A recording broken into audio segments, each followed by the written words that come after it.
We're back with another Chew Quieter, and we have two special guests with us today. The first guest I'm going to introduce is Sean Palestrini, a U.S. Navy veteran, and a good friend of mine, Ryan Liggett, owner of Beadlock Marketplace.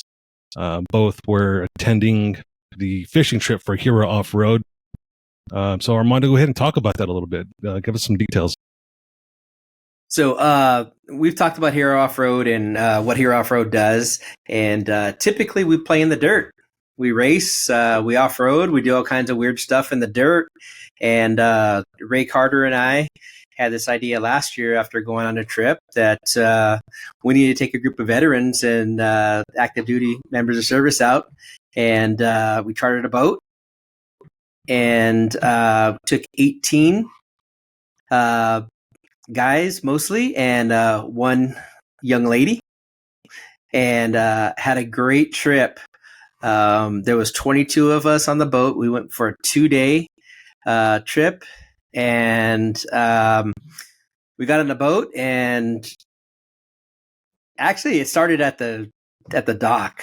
Like, everyone just started joking around and having fun, and it was like we were amped, ready to go, and everyone was just ready to go. We were at the restaurant having a beer, having drinks, had some dinner before we left. Then we went to the docks. We sat there and waited to ship out, and once we got out there, got in the boat, and like everything just like started going crazy. It was surreal. Everyone on the boat having a good time, everyone trying to get to know each other. I mean, it was like instant brotherhood in there.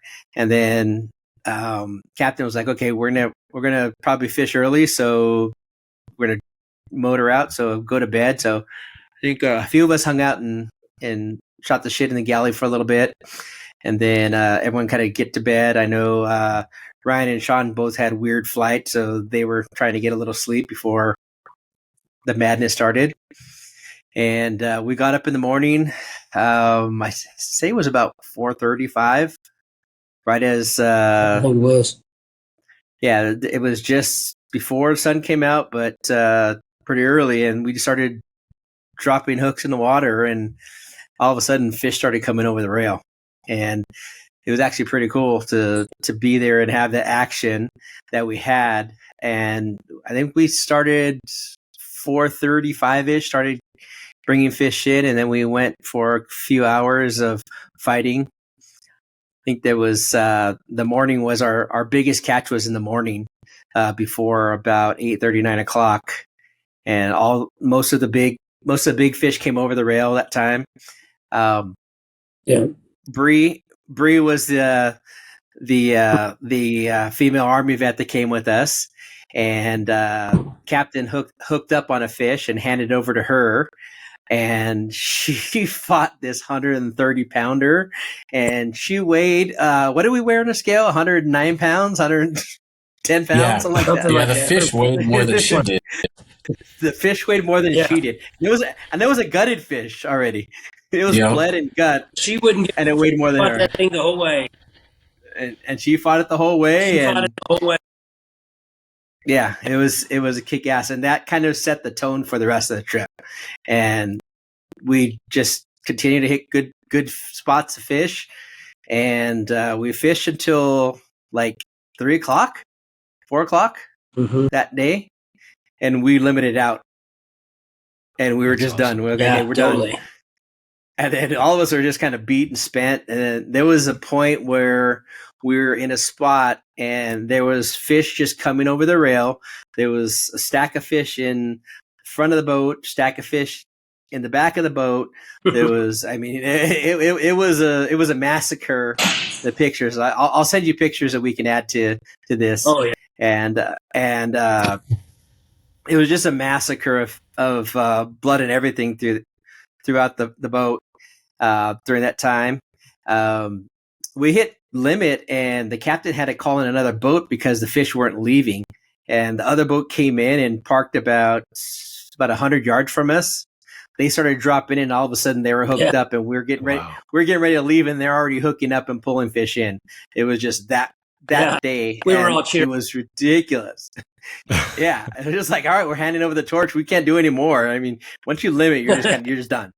it's like time to go home. I don't think so. I don't think I no, it was. My arms were just rough. Yeah, it was bad. I didn't want to even put another fish on the freaking hook and throw it out. I was just done. So Ryan, I'm gonna ask you really quick. Yeah. What made you want to sponsor this event? You, I, and Armando, we have a relationship that goes back to, 2016, 2017 with Hero Offroad. We filmed Crawl 5280. We filmed the Patriot Crawl starting in Moab. And I think I fell in love with the organization and what they stand for back then. And I was talking with Armando about the trip, and he mentioned, hey, we have some spots open. I said, hey, well, what can I do to help out?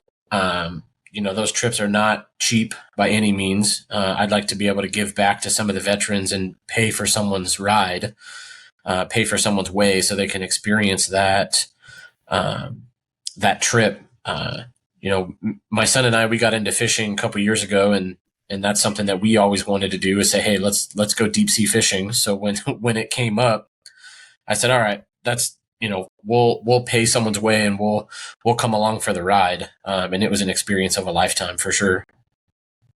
Right on.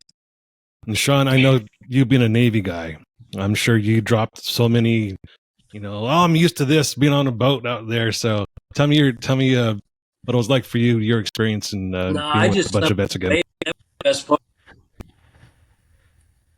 Being a veteran and a Navy veteran, I slept like a baby on that boat. It just took me right back. The hum of the motor, the movement of the ocean. It was awesome. No, but it was a different experience. That's a lot smaller boat than I was on. What was the boat you're on again? He's used to boats full of seamen. Among other things. Yep. So how many times did Sean pull out his pee-pee? Ryan, I didn't see it not once. Ryan, I want to thank you. It was zero times. But then again, Ryan and I shared a room, and Sean and Sean and Noah. Sean and Noah were in the room. So I don't know. I walked in the morning to say bye, and I got a hug and a towel, and I was like, "Oh, I'm getting it tonight. I'll get it this morning." So day one, you guys limit pretty early. I didn't want to embarrass you. I had to put a towel on. This guy. So day one, you guys limit pretty early. What happens on day two? So we get up. Everyone kind of just relaxes. We have a good evening, good dinner. We hung out and again had some beers, shared some fish stories. Everyone was kind of beat up, but it was that excitement of the day that we had was like a once in a lifetime day for me, for anyone who's fishing. That's the day that you talk about forever. Right. There's that many fish and that much activity and the adrenaline going through there. Everyone was just on cloud nine. Yeah, it was just cloud nine. And then go to sleep. And again, right before the sun came up, we were at the kelps and we started targeting a little bit of Dorado, which is a mahi, and yellowtail. And we got to the kelp, and first drop, I drop in probably third fish in the water is mine. I hook up and get it to the boat, and it's so much excitement. It's a cluster of everything. I'm like ducking in and out. There's like 4 poles around me. There's lines tangled up and around me, and I'm trying to get in and out. The deckhands are pulling lines and rods and trying to get everything untangled. I finally get to the point where I catch it. I'm up behind people, and there's a crowd of people in front of me. I can barely see the rail. I can't see over to see where the fish is at. I'm just blindly reeling in and pulling up, reeling. And I got to the boat. They went to the gaff, missed the gaff. And then I guess when that happened, I thought they were pulling it up, and I pulled up on the rod. And as soon as it pulled out of the water, it bit the line off. So But And that was the biggest bite of the day. that was the biggest one of the day, and that was the only bite I had of mahi the whole day. Yeah. But He was so also, mad. we had a great day of freaking mahi. Everyone had mahi pulling in. They were around us, and it was really cool to have that different fishing because people are actually going, I can see them out there. It's like a school of fish around you, and you just can't catch them. But we caught them. We caught a bunch of them. We brought a bunch in. I did hook up again, but I hooked up with one of the other guys on the boat. So two of us were fighting this one fish, but I think we were fighting opposite. So when it finally came in, it was like two hooks in its mouth. I was like, just take him. I was there for them. So I was like, nah, you take the fish. I'll get another one. Yeah. I got zero that day, but luckily Mr. Ray Carter doesn't really eat fish, so I took a couple home. So maybe Ryan can tell Nice. me this because I've never fished before, but I know since you have, I don't know, it's your first time on deep sea, so maybe you can tell me, maybe not. How do you target certain fish in the ocean? It's not like you can go to a certain area where you know deer are going to be or where elk is going to be. So how do you target fish in a vast ocean that you can't see in? Get the Pacific Yeah. Queen. In my experience, you go off of what the captain recommends. For tuna, they tell you there's fish 300 feet down. There's a big school of fish. Drop your line 300 feet down if you're jigging, or they use what's called fly lining, which is you just take a chum fish, sardine, put it on your hook and throw it out there live and let it swim around. We did that for the tuna and for the Dorado. The Dorado like to hang around those kelp patches. They like anything that's hanging on the surface. They kind of hang out underneath it, whether it be a log, a tree, a flipped over boat, anything that they can hide under that floats on the surface, them Dorado and the yellowtail will kind of hang out with. But the tuna tend to be super deep. You're either jigging with a jig. I mean, they were 9-10 inches long, dropping them straight down. I think the jigging was harder to get the jig up and down through the water pocket than it was to reel in the dang fish. Yeah. So we go on the Pacific Queen, and the captain Gavin is really good with radar, sonar. They have a good group of other captains that they talk to, and they run a little bit of intel back and forth.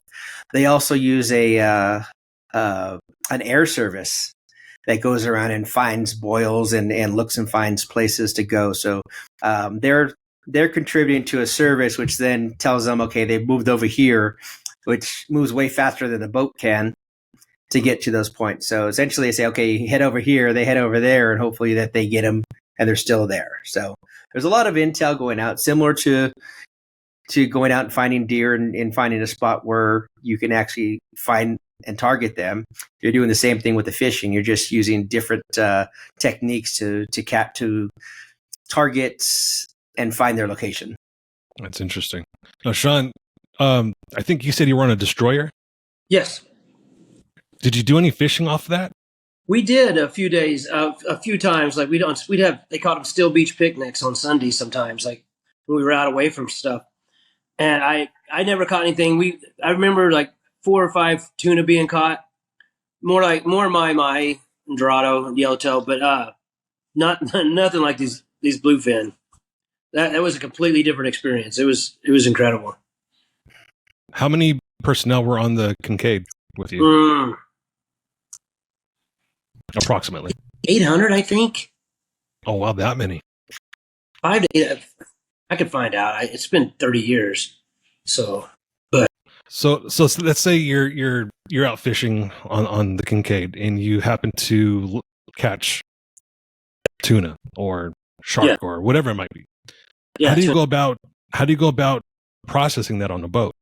So when we had the Still Beach picnics, they had these drums that were cut, and they would hang them over the side and fill them full of charcoal, and the mess decks, the cooks would come out and they would cook them on the barbecue, because we'd have hamburgers and stuff out there when we do Still Beach. So when they caught the tuna, they would grill them out there on the back of the boat on the fantail. So these were designated days. There wasn't just like it was Just Wednesday you wanted to go fishing. Kind of relax and just do your watches, and then everybody hung out on the back of the boat. Relaxed uniforms. Out there with your shirts off and everything. They even had swim days where they jump in and swim. And I was a gunner's mate, so we'd have to have shark watch while other people, stand up there with that is true. Then I always thought that was just like a fun thing people told. Tell me about that a little bit. It's a lot more tiring. Even when I was 23 years old and I was out doing it, you're out there swimming in the ocean, and it's eerie because there's big things that want to kill you in the ocean. Yep. And diving off was the coolest part, but you get out there and you're swimming. You know how tiring swimming is, but then you got to climb up this Jacob's ladder. Like, that's a rope ladder that's swinging like this. You do it a couple of times, you're pretty tired. You're like, I'm going to stay up here for the rest. But no, they really have swim call, and not very often. I think we did it maybe 3-4 times in my 5 years, but it was still pretty awesome to do. We had a pretty good crew aboard the Kincaid. What was your favorite port of harbor? Australia, by really? far. No, there was more women on the pier when we left Melbourne, Australia, than there were when we left San Diego to go to war. They love us down there. So that's when you took your shirt off, and they were like, "Ooh, look at him!" A lot skinnier back then, bro. Oh, I'm sure you were. We all were. Now I got a pony keg. Tell you what, we had a good crew aboard this boat on this fishing trip. We had a really, like, everybody just got along. It was like you could tell from the beginning that it was going to be a good time, and it was. Thank you guys so much for inviting me. I feel honored. It was a trip of a lifetime, and like Armando said, we slayed the fish. It was incredible. Like, I've never got into a batch of fish like that. I honored to get invited. I can't imagine just the camaraderie that there was. I mean, I've experienced it from a distance when Ryan and I have been to events for veterans where we did some camping and off-roading for a weekend. Like and that will seeing. Yep. Exactly. Just seeing their faces on day one, you can see pain and hurt. And they're kind of confused, a sense of confusion, what's going to happen, that sort of thing. By the end of day one, their facial expressions literally change. I could see that. And then day two, there's a ton of smiles. By the end of the event, everyone is just hugging each other, laughing. Their sense of worth seems to come back just being around these guys. So the only thing that's been different on the boat, I wish they had a bigger galley so we could all sit around and talk about fire when you guys did that.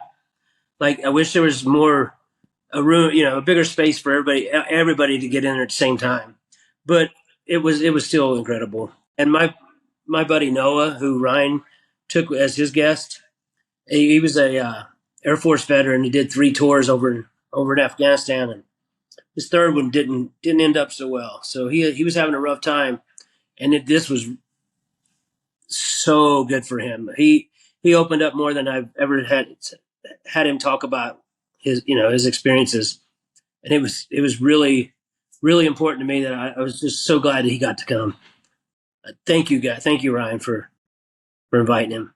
Everything happens for a reason. I think that little last minute guy backed out, and Noah getting to come was a lot to do. Was very important. Yeah, yes. Again, Ryan did so much for this trip coming out. Photography, B-Lock Marketplace coming in and bringing in some needed funding for adding in some extras that we didn't think we were going to be able to do. We wanted to pay galley tabs. We wanted to pay licenses. We wanted to make sure the rental gear was all taken care of, and that's all the stuff that all the sponsorship dollars were able to contribute to. They were given as much as we could possibly give to make sure that they weren't going to be responsible or on the line for too much. I know some of them got a big giant freaking bill for processing after the fact. It was a little Yeah, that happens. Yep. Because I've been eating so much tuna.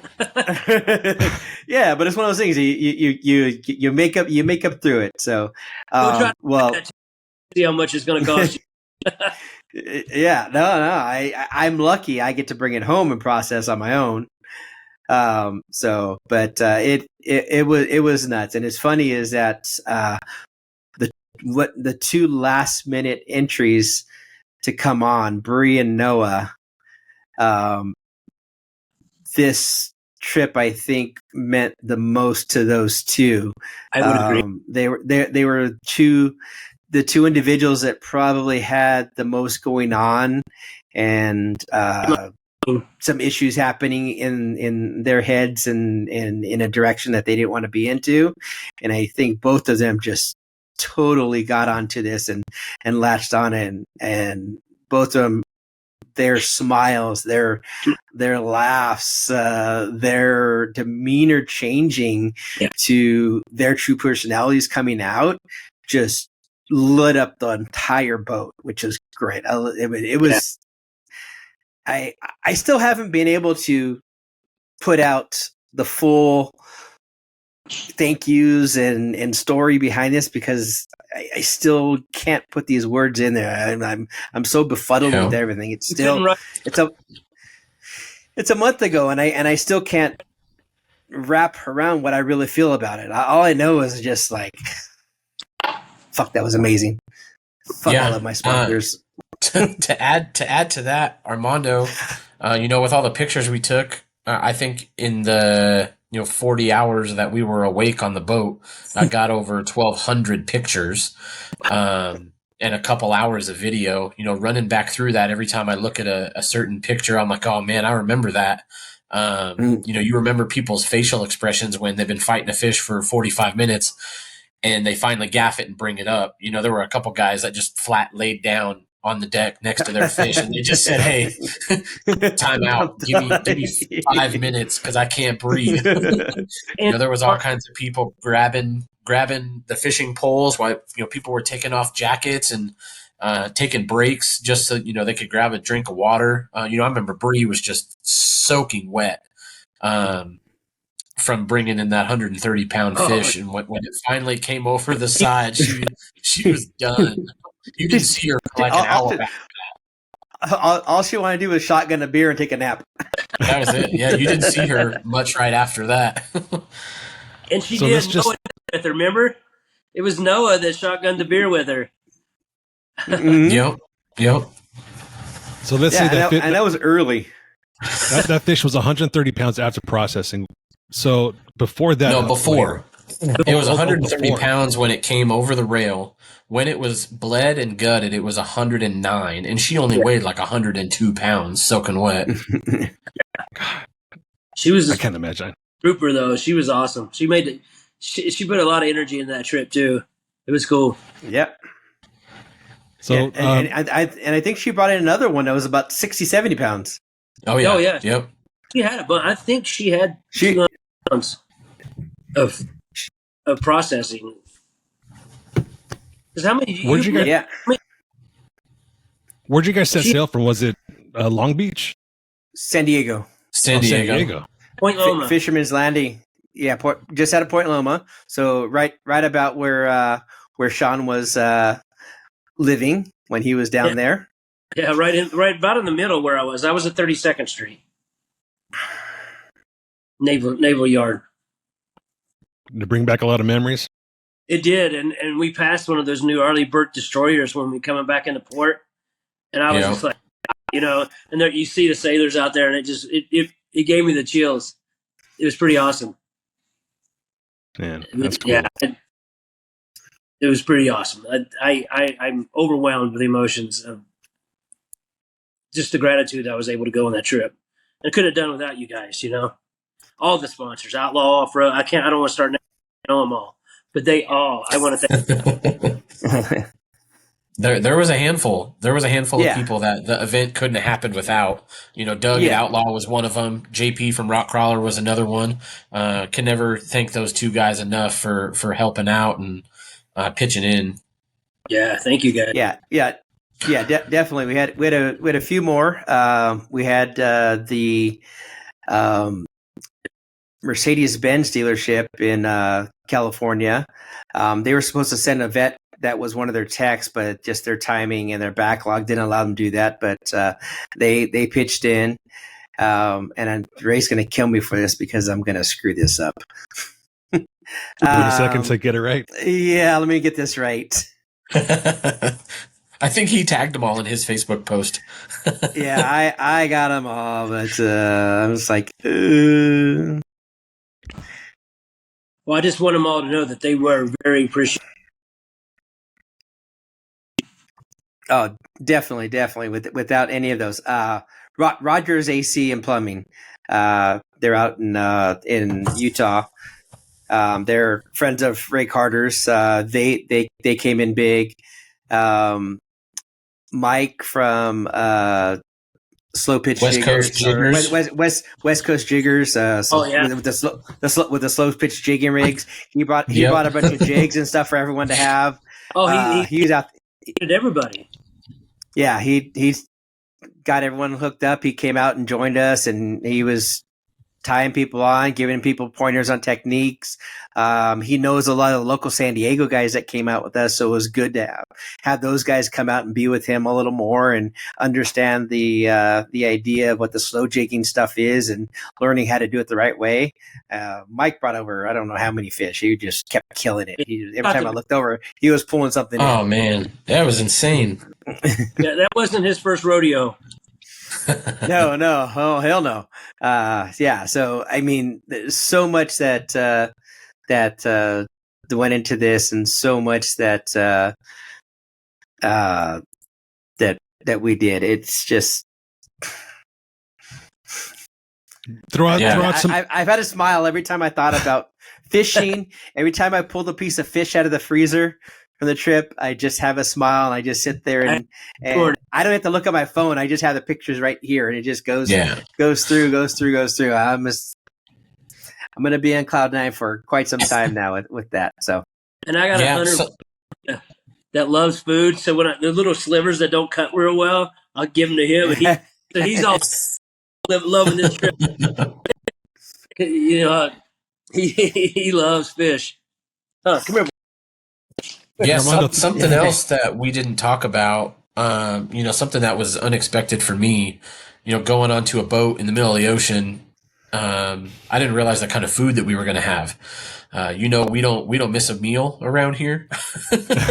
So that was something I was kind of like, oh, what do I bring? Snacks? Do we eat before, and the galley, those guys absolutely killed it with breakfast, lunch, and dinner. It was a 3-course meal for everything. They had snacks throughout the day, breakfast burritos, caprese sandwiches for lunch. We had tuna poke bowls one night with the fresh tuna right out of the ocean. Yeah, what was his name? Yeah. Johnny is the so there's 2 chefs on the boat. Both of them, when they're not on the boat, have worked like 4-star kitchens in the resorts and hotels around San Diego. Johnny is skinny little dude. Yeah, and when we went on the trip in June, the other chef is a little bigger dude, kind of my size. I'm like, okay, fat guys know how to cook. I'm good with that.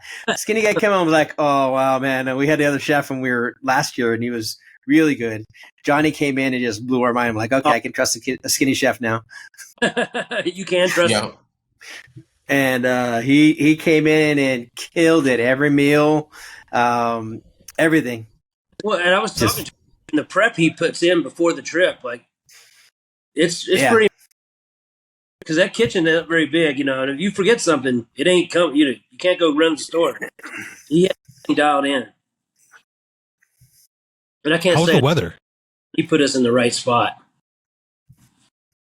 what's that? How was I the said weather out there when you were there? captain because he Oh, put. perfect, It couldn't have been shorts and any better. t-shirt. Yeah. Couldn't have been a better trip weather-wise. Yeah. I forgot to bring pants or even sweats, anything long sleeve, and didn't need it. I put on a hoodie for maybe a half an hour in the morning and a half an hour in the evening, and that was it. How about the timing? A week later, and we'd have been in the middle of a hurricane. Oh yeah, I Yeah. mean, we were right before the hurricane. So I mean, it meant to be a perfect storm or unstorm. You know,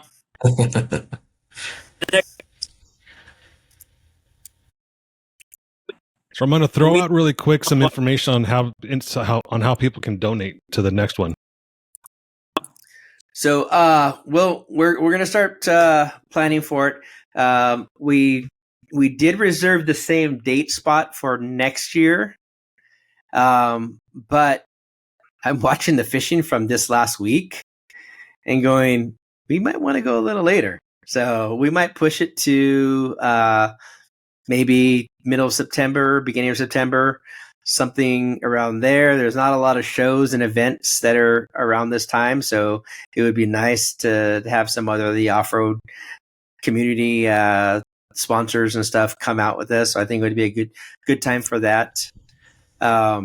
Just to kind of get a little more of the sponsors that come out and see. We had just a few sponsors out there, and they did a great job. But I think it would be way better to have way more sponsors out there and let them come out and see exactly what happens and why this is important for people to do.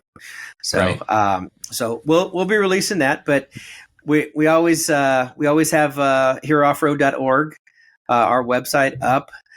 There's details on our 501c3 status, when we filed, how we filed, our tax information. We just direct link to the IRS there. We file our 990s. We make sure that all of our documents and everything on our end is always up to date and always in good standing. GuideStar is basically a company. It's a website that ranks nonprofits by their filings, by what they're doing, by any negative reviews or anything in there. So we have a GuideStar. I believe we're platinum on GuideStar, which is kind of like your high level, because we want to be transparent about what we're doing.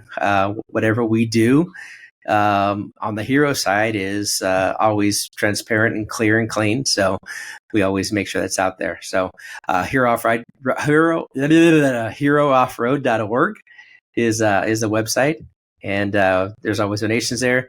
We're working harder to get some merchandise and other things on there that we can pop up, but definitely a few things to get on. Of course, every year, Patriot Crawl is in Moab the Sunday before EJS, and we do that out there. And that is a event that's free for all veterans, active duty members of the service. And it's a day to bring a Jeep out, come out and wheel with other veterans, as well as a group of our sponsors and some off-road greats. Past few years, we've been wheeling with Jeremy Purick from Rockcrawler, Tony Pellegrino from Genrite, and a few others. We've had Ian Johnson out to hang out with us at a few of the Patriot Crawls. So we've had a number of off-road celebrities and people out there. So we'd like to keep that up, and that's part of the ways we give back and part of the ways that we bring in. Nice. It's kind of weird that we're discussing this today, being that it's the 22nd anniversary of 9/11. I'm sure a lot of the vets that were on the boat might have some involvement with going overseas from that conflict. So it's just a coincidence that today is the day we're filming this episode on the 22nd anniversary. So just a huge shout out to all those guys, and for all the families, for the families of the members that never made it back. You know, we all appreciate everything that you guys have done. Thank you. Definitely. One thing I want to bring up, and hold on a second here. I should have had it down here. So, as a surprise to me, with a few last minute cancellations, we had a few. I talk about Bree and Noah as last minute cancellations. I also had two other last minute additions that popped in, and one was Dominic Frontino. Yeah. Dominic Frontino was a friend of mine from way back in the day. We graduated, went to school together, hung out together, kind of grew up together. So someone that I've known for, I don't want to say how many years, but it's been 30 plus, close to 40 years. So he came out, and I hadn't seen Dominic for probably almost that many years. And he's a vet. He's done his tours, and he's part of an organization called Trinity Veterans. Him and I just happened to link up on Facebook about a year or so ago, and haven't really done too much, whatever. And a week before the trip, I saw he went fishing, and this spot opened up, and I was like, "Hey, dude, I know you're not too far. Would you like to come on this trip?" And he's like, "Yeah, I'd like to come." He's like, "But part of my PTSD is that I can't drive long trips by myself."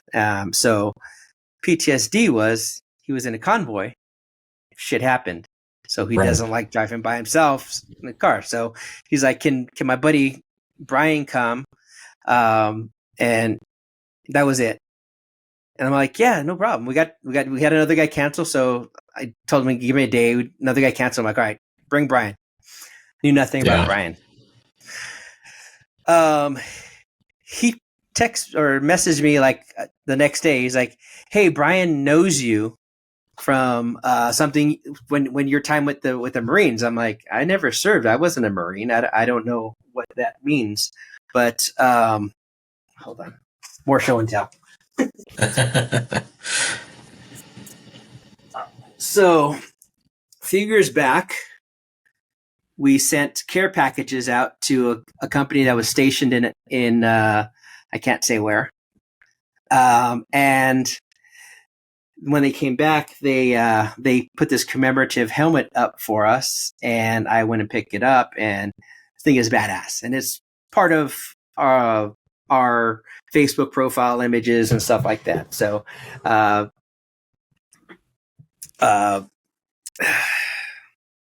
on, this is getting.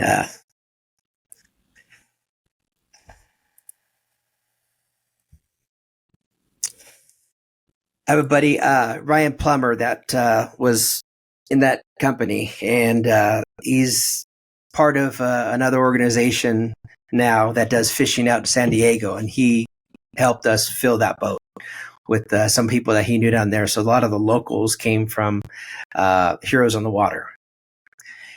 Brian knows those guys just because of who he is and what he does, and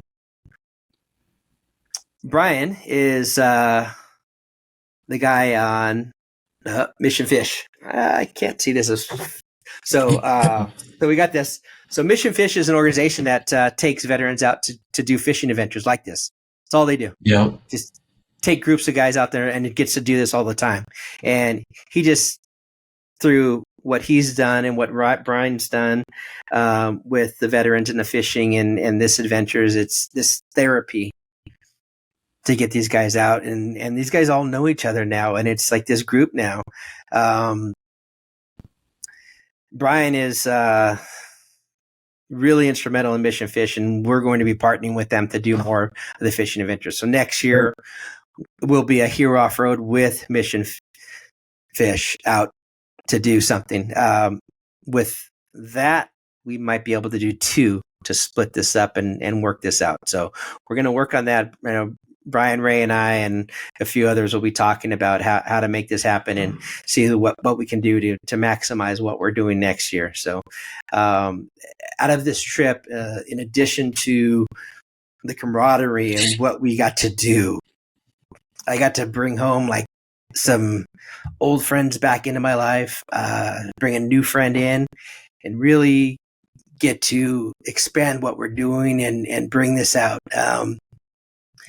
We've always done adventures and stuff, onesie twosies. The Patriot Crawl is our group thing, and that is that event that just like I just sit there and just giddy the whole time, just watching that camaraderie happen.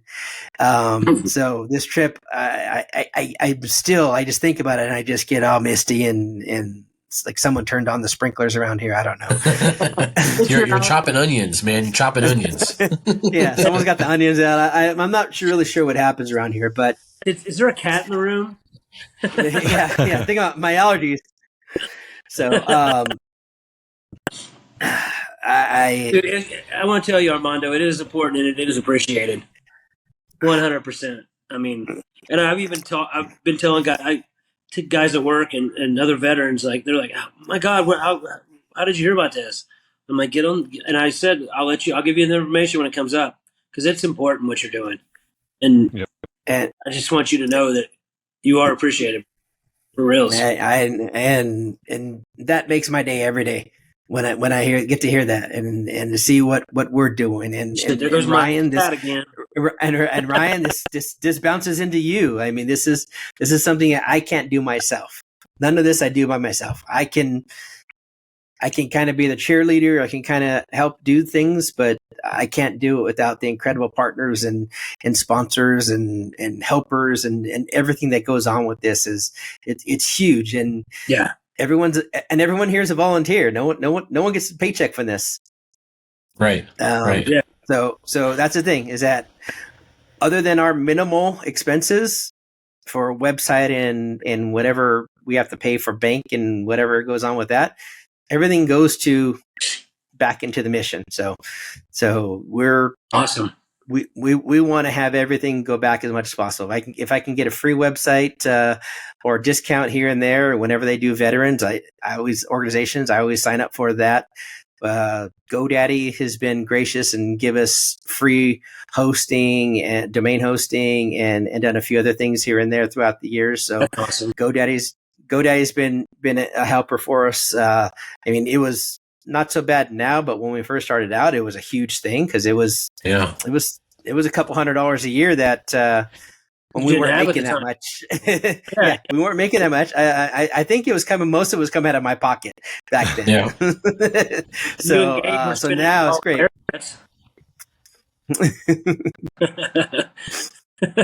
So with your helmet, you're like, what's the guy from Sports Center with the helmet on? Which one? You know what I'm talking about?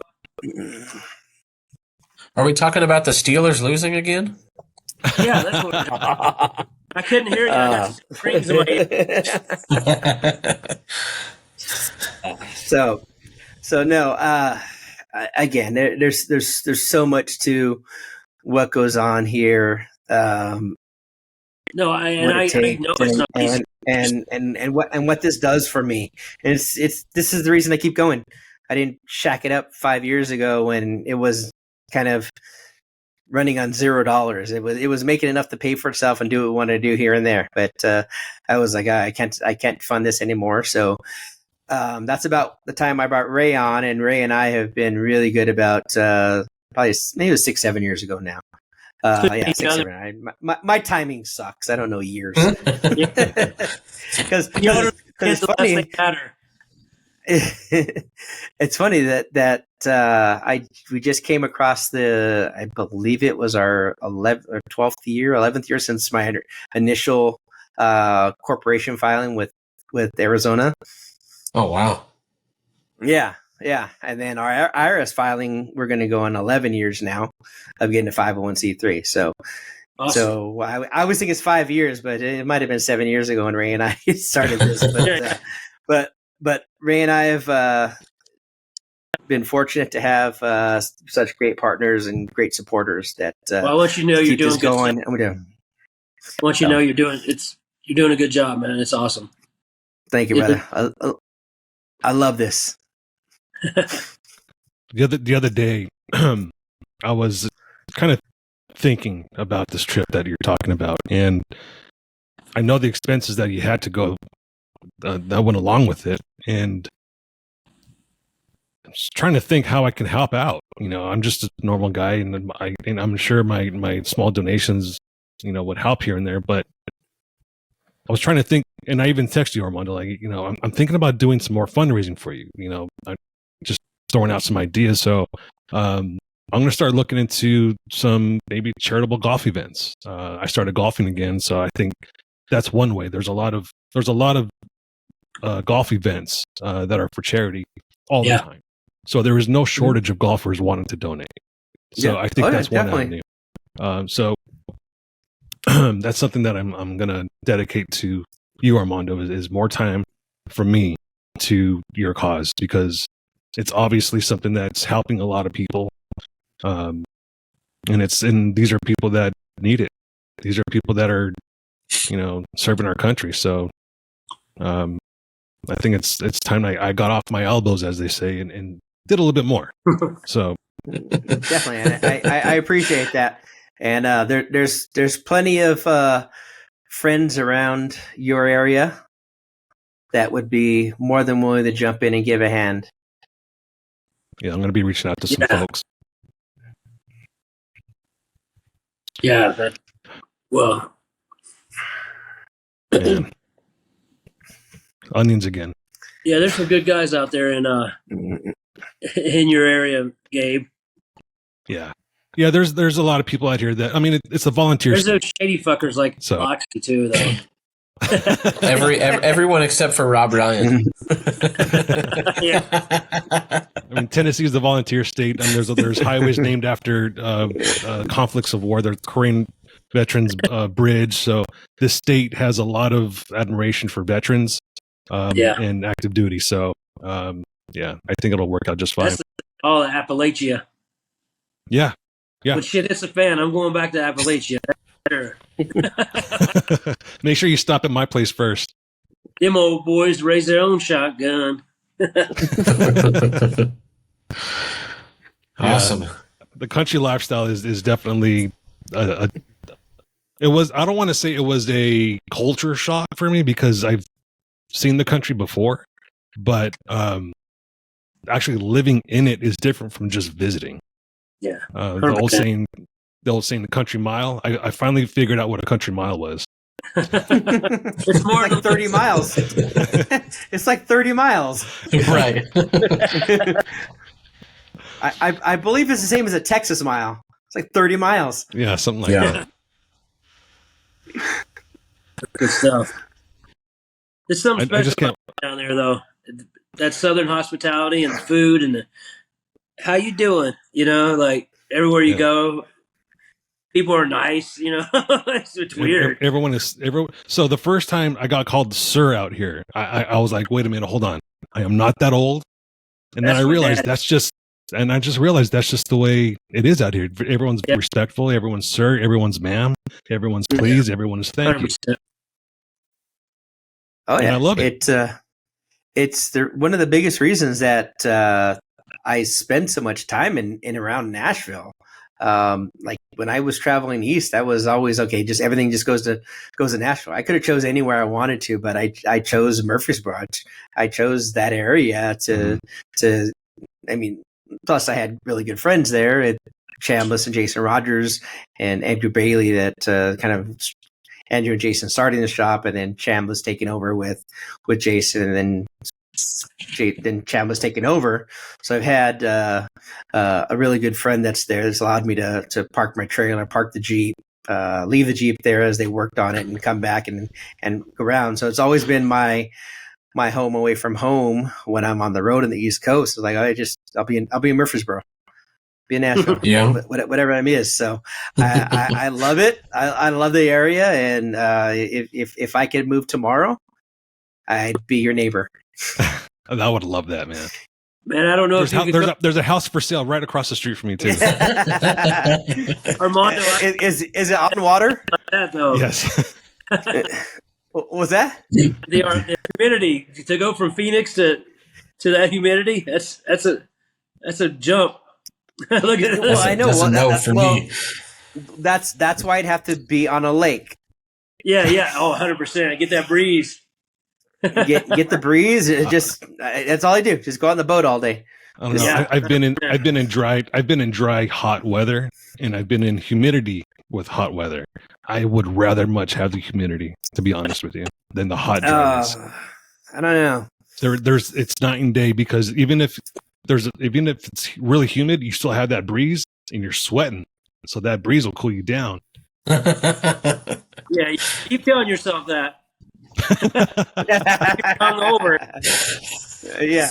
He's sitting in the AC. Oh, out faster. That's about it. Well, he doesn't drink and now he doesn't smoke, so he's good. Oh, he ain't smoking there you now? go. No, stop smoking.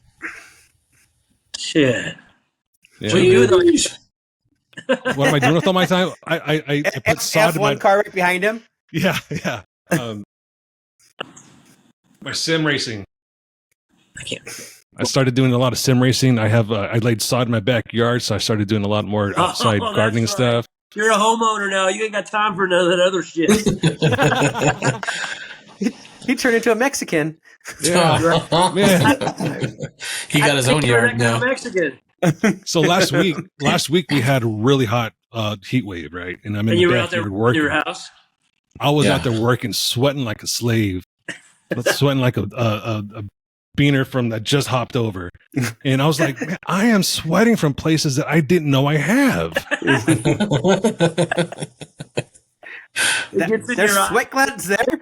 I didn't know I could Right? sweat I didn't know I could sweat in my gooch. Oh yeah, you can. But All of a once sudden, you that got breeze plaster came, Paris down there. once that breeze came, it started to cool down a little bit from all the sweat that was in my shirt. With Armando, I'd have to be on a lake or the ocean, one or the other. Hey, you can No, live up. had to be in a lake. You can live up in Cheatham County with Matt. He's got a boat. Matt's got like He's got 3 17,000 boats. Yes. Yeah. What are you talking about? I think he just bought another one today. He hasn't told Caitlin about. Right. Yeah. So he's got 17 boats, but everyone just wants to know where's Dumpy. Oh. Too soon. Too soon. No, it ain't. That was That was like 5 years ago. Get out I of here. know. the recreation that's the recreation of Dumpy's accident that one year in Moab was hilarious because we Oh, had perfect. hold on, I got it right here. Moment of silence.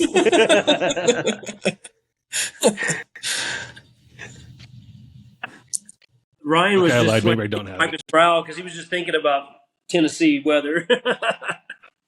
So the recreation we had the Artec little tin toy thing that they gave out this one year, and then we had Ming, Armando's alter ego, as a what they call those pop heads figure. or pop Pop figure. yeah. So we put this figurine in this little Jeep, and we flipped it upside down on rock pile. I have. Oh, Do you have the man. picture still? I have the picture. Do you have the picture? I'll have the picture. I'll send it to you. Oh, awesome! I thought you had it right now. I was like, oh, that's precious. Let's see. I probably do have it somewhere. But Matt was not too happy about that because it was still Yeah, a whatever. little too early for him to, relive too and soon. all that sort of thing. Yeah, back then it was too soon. Today it is perfect. No one cares Yeah, anymore. this is fine. Yeah. Can't do it. So Ryan, let's talk to you a little bit about Belock Marketplace. Tell us about it and where they can find you. Our main stream is Facebook. You find us in any of the rock crawling pages or beadlockmarketplace.com. Feel free to go to the website, check out the wheels we offer. We've been selling wheels for about 4 years now. Started during COVID. They're pretty heavy. And now we do it fully on the side still. We have our own own warehouse. We stock wheels, so it's not your typical drop shipper. Dirty Life Vision, KMC, Black Rhino, Battleborn, Trail Ready, any of the major brands. We're just trying to help consumers get the best price without going under map. Nice.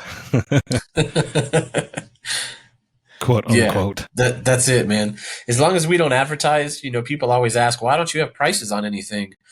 Feel free to message me and we'll talk about it. We can't post pricing because it's under map. That's all. What's the hottest wheel right now you're selling? We've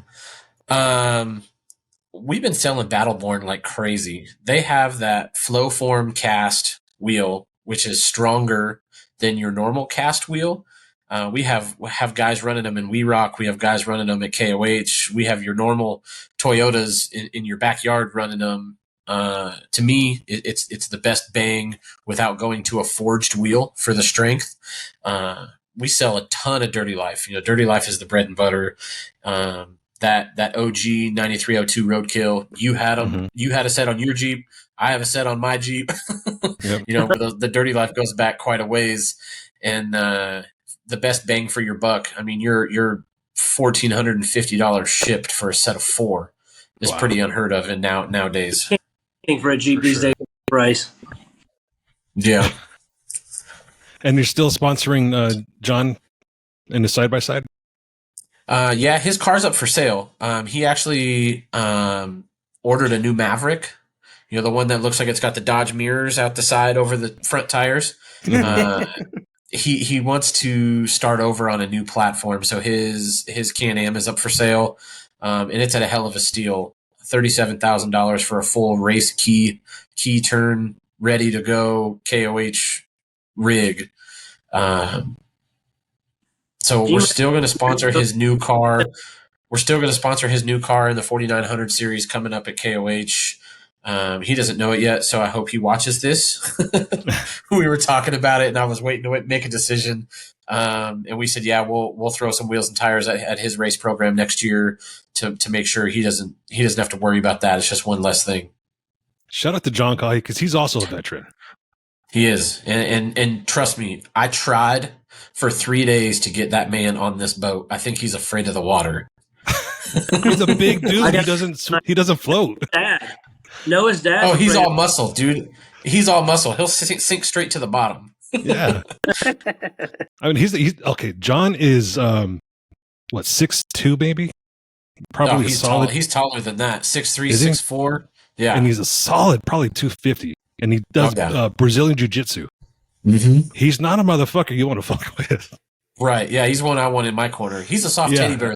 In person, no. He's a soft teddy bear, but if you piss him off, I would not want to be in that room. No, he's a great guy. Until he isn't. Yeah. Yeah. Yep. True that. True that. He was looking out here in Tennessee at one point. When I just first moved out here, he actually flew out here, was looking at land to buy. I don't know why he didn't, but I wish he did, because he's a really good guy. And the areas that he was looking at, I'm now living in. So if he ever rethinks it, I'd love to be his neighbor. You got a house for sale across the street, right? There's a few. It's a brand new subdivision. Perfect.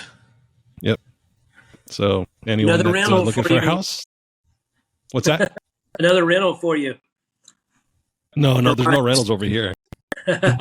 No, I don't need no more. Oh, you meant for Ryan? Yeah, for Ryan. Oh. He's a slumlord. How is that house over there? Oh, this guy. At least I'm not a Steelers fan. He talks so much shit about the Steelers defense going to just get on Purdy. I've been in hibernation. I didn't put pants on. I don't even have pants on now because of the Steelers loss yesterday. Don't stand up, please. Don't stand Do me a favor. Keep your camera pointed up. I've